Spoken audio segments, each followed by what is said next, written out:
Breaking news of Vergil Ortiz. He came out explaining why he turned down the Jaron Ennis fight for August 16th, since Jaron Ennis is moving up to his weight class. Vergil Ortiz said, quote, "Just so y'all know, apparently healing from a hand surgery is now a form of ducking."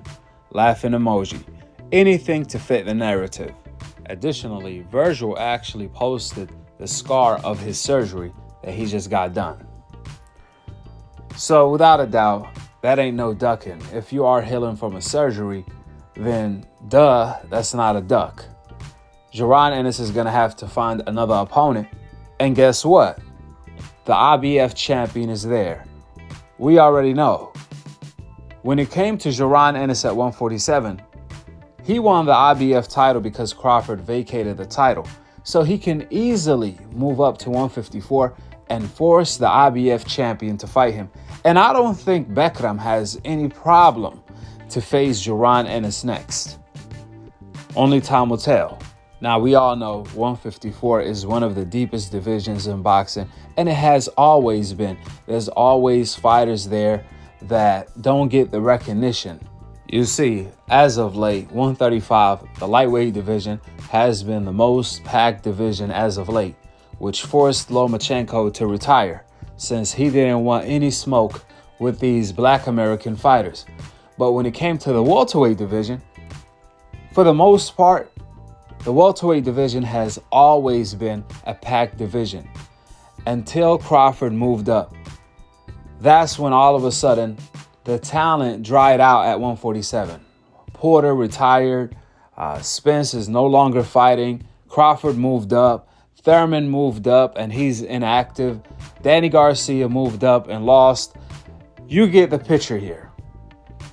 However, the fighters from 135 and 140 are now moving up to 147. Devin Haney, Ryan Garcia, Rowley, Teofimo Lopez, you have Brian Norman. So fighters like that are going to make the 147-pound division lit again. I truly believe soon we're going to have Keyshawn and Shakur move up to 147 too. And when that happens, the welterweight division is going to be on fire.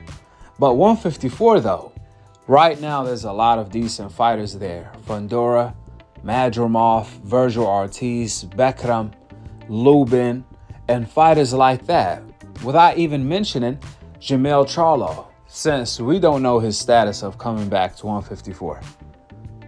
Regardless of that, Jaron Ennis is not going to have any hard time finding legit opponents at 154 to fight next.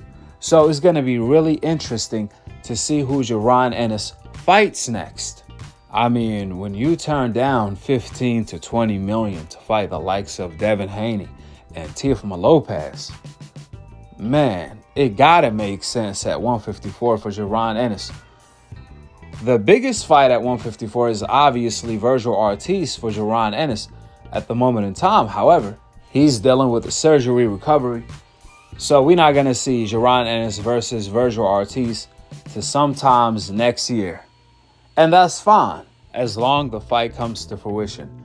In the meantime, though, Jaron Ennis needs to find a legit opponent, which he should go after the champions at 154.